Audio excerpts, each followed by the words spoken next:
Welcome to Navigate Podcast, everybody. I'm Tim Austin, and this is the podcast designed to take the guesswork out of transition. Whether you have a transition looming in your future or you're trying to make sense out of a past or current transition, this show's for you. And in each episode, we introduce strategies and tools that individuals and teams like yourself can use to effectively navigate seasons of change. We're all about leveraging the challenges of change for optimal growth. And we are back with part 2 of my conversation with Jeff and Sara Simons and Eve Austin on the art of transition. Sometimes we just like to throw out some ideas, strategies, lessons learned related to our personal stories of navigating transition. And this is mostly what today's episode is about. How we, who some might call transition experts, are still trying to live out the message. So let me encourage you to make a mental note, or if you can, write down a new practice or strategy that you'd like to take away to try out in your personal transition season. Jeff and Sara are both professional coaches and cross-cultural companions to global workers in major transition. Sara is also a coach and founder of The Way Between, where she and Jeff create resources and workshops using life planning tools, art, and movement. And they are a family on mission with their 2 kids, now residing in Denver, Colorado, after 12 years of overseas work in 3 countries. Sara recently published a book called The Art of Transition, which we discussed in part 1 of this conversation.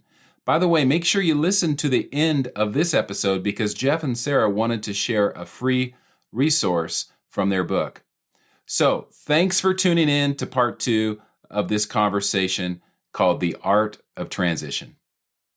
Well, as we just have a few more minutes left, and we wanted to kind of end on a little bit different note and shift to, we call ourselves transitions coaches, and we work with people in transition.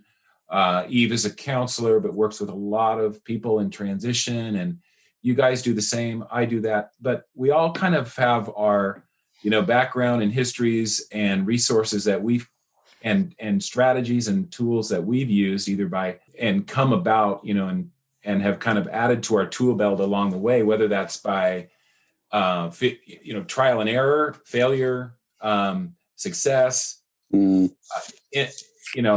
insight and teaching and training of others, resources and tools we've gained along the way. But just want to talk about maybe a few secrets of the trade in terms of navigating successful transitions. What have been highlights for you?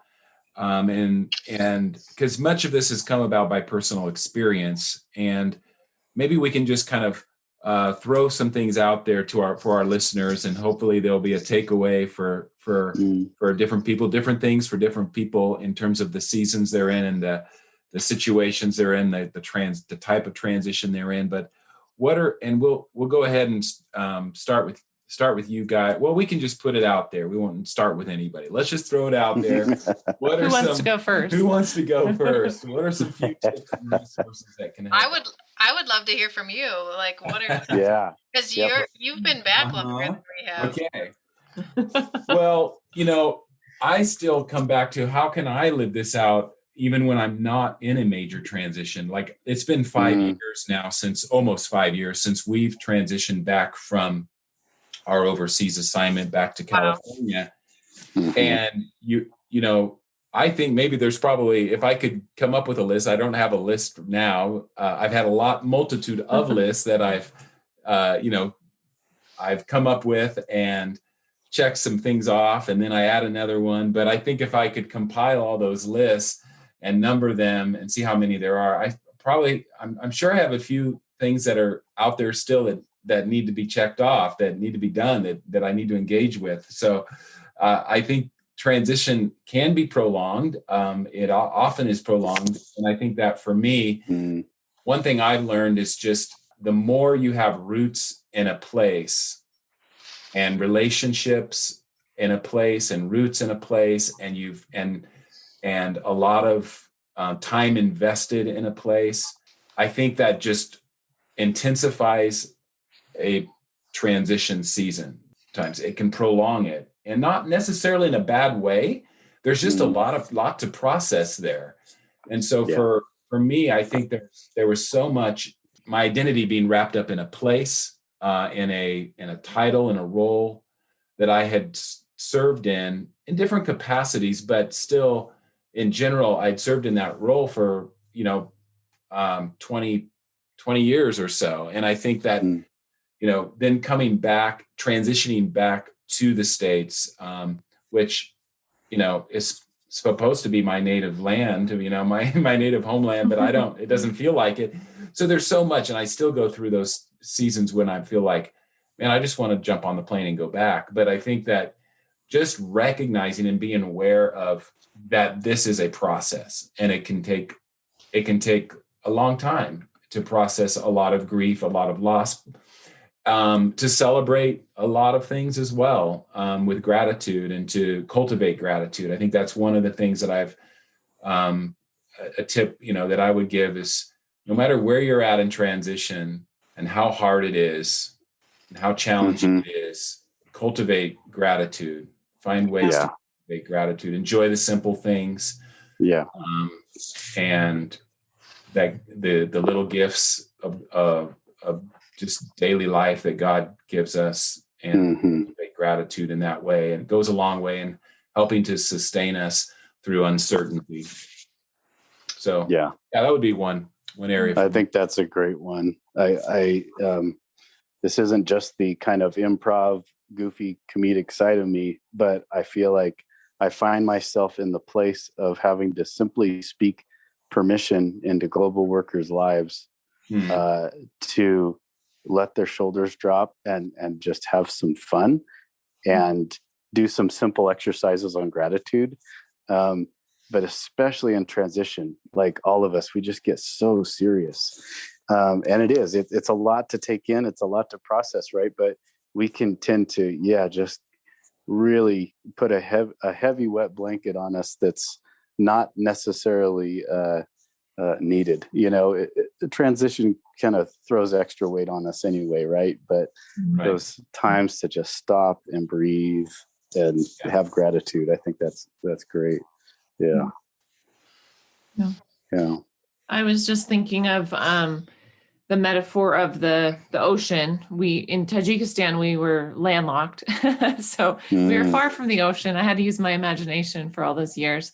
And actually here in Northern California, we're still a few hours from the Pacific, but I just think it's such a powerful metaphor. And Ruth Haley Barton actually uses it in her book, Sacred Rhythms. And so I like to think of, that the rhythm of the ebb and flow of the ocean, every 24 hours, there's going to be a high tide and then a low tide. So there's these things that you can bank on. But also with the ocean is, how powerful it is. And it can be unpredictable, of course, when a storm comes up, or a big wave, builds and then crashes, those kinds of things. So sometimes, in the middle of your transition, it absolutely feels like a tidal wave, right? Because you're just drowning. That wave crashes over your head. But I call it face the wave, and as a way to encourage people just to not ignore it and pretend or deny it or whatever it is that you think might help it go away, because it's actually not going away.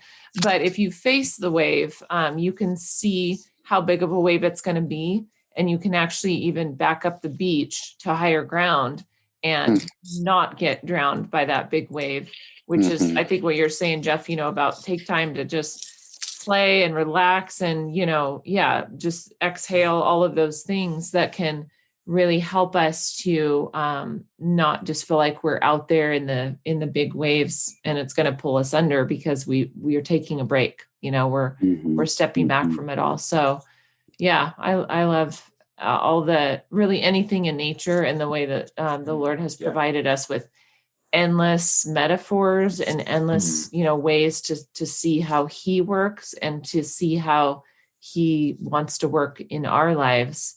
And we see it in nature, 1,000 different ways if we're looking. Yeah, Eve, that reminds me too, when I was talking to you on an email a few months ago, and I was talking about how I encourage people to, engage their body, go for a walk, or just shake it out. And the line that stuck with me is you said, blank it out. Like, what works for you? Like, shout it out, jump it out, run it out, walk it out. It was just like that real simple, just fill in the blank with what works for you to actually engage your body. And all of a sudden, like, the list was incredibly long, like, write it out, color it out, cook it out, blank it out. It was like, these are things that we do, but until we're actually mindful to do them or to need to do them, sometimes we're unaware of the power that has in our lives. And I think in May, when, we were experiencing our third cancellation of our flights, and we were going to be homeless, and it was COVID. If we got COVID, nobody would want us.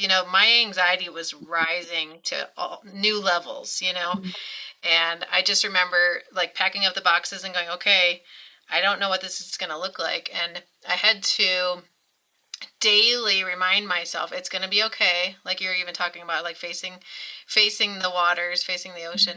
It's going to be okay. And a friend of mine was just doing these like really simple breathing exercises on a podcast that I was listening to too. And that was just, for me, that was really grounding and really helpful. And it was some of what I help other people in, but it was that reminder, like, okay, this is going to be okay. This is the way that we need to just one baby step at a time. Don't look at the huge elephant, take it one little portion of it at a time. And we had so much uncertainty. We just didn't know what was going to happen. The stress levels were at a crazy all-time high. And so recognizing, though, with some of these tools too, they're more about being conscious of them and filling your tool belt for when you need them.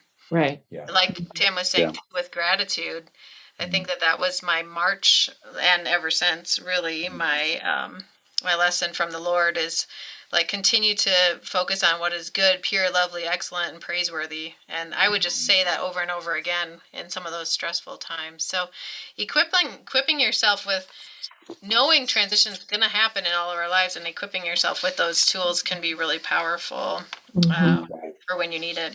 Yeah, that's good. Absolutely. Yeah. Good. Well, some great takeaways, you guys. I love this. And I know we could talk about so much more. Yeah, I think we could. Next episode. Yep. Next time. I've got a good list here.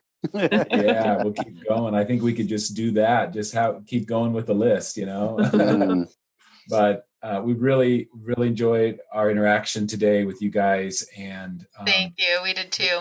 Yeah, yes. And look forward to just how everything is continuing to develop, and how God is going to continue to use you to resource workers and leaders, and obviously folks in transition. One thing I do want to say is, and just give a heads up to our listeners, to be looking out on the show notes. We've talked about taste and see. Be looking out on the show notes of this episode for a way that you can interact with the new book that we've talked about today, The Art of Transition. And Jeff and Sara have agreed that they'd love to share a resource with us. And so be looking out for that. And they can go to you once that is made available. They can head over to your website as well, which is thewaybetween.org. Do I got that right? Mm-hmm. Correct. Thewaybetween.org. And some great resources there. So check it out. And Jeff and Sara, it's been great to have you guys. Thanks, guys. Man, thank you. Us. Yeah. Till next time, we got to do this again. Hopefully next time we can all sit in the same living room and just put a mic in the middle. And sounds perfect. Cup of coffee in that's hand. what I'd like. Yes. Yes. Good, you guys. All right. Bye-bye. All right. Thank you, Tim. Bye-bye. Well, I have no doubt that we will be back in future episodes with Jeff and Sara Simons. I just really appreciate them and how they are resourcing the global worker community with such valuable tools. Speaking of which, Jeff and Sara came through with their promise to offer a couple of free resources on their website. One being an exercise called Map Your Network, which Sara walked us through in episode 1 of our conversation. So check that out on their website, thewaybetween.org, and I'll also include the link in my show notes for you. I hope you're taking something away from this unusually shorter episode of Navigate. For those of you whose sweet spot is a 15 to 20 minute listen, we are trying to get there, at least with some of our episodes. So thanks for joining me today for this episode of Navigate Podcast. I've been your host, Tim Austin, and you can also find me hanging out on my website, encompasslifecoaching.com. If this has been helpful to you, would you mind rating the podcast, writing a review, and sharing on social media? And of course, you can always subscribe so that you're sure to get in on the next episode, and I'll catch you next time.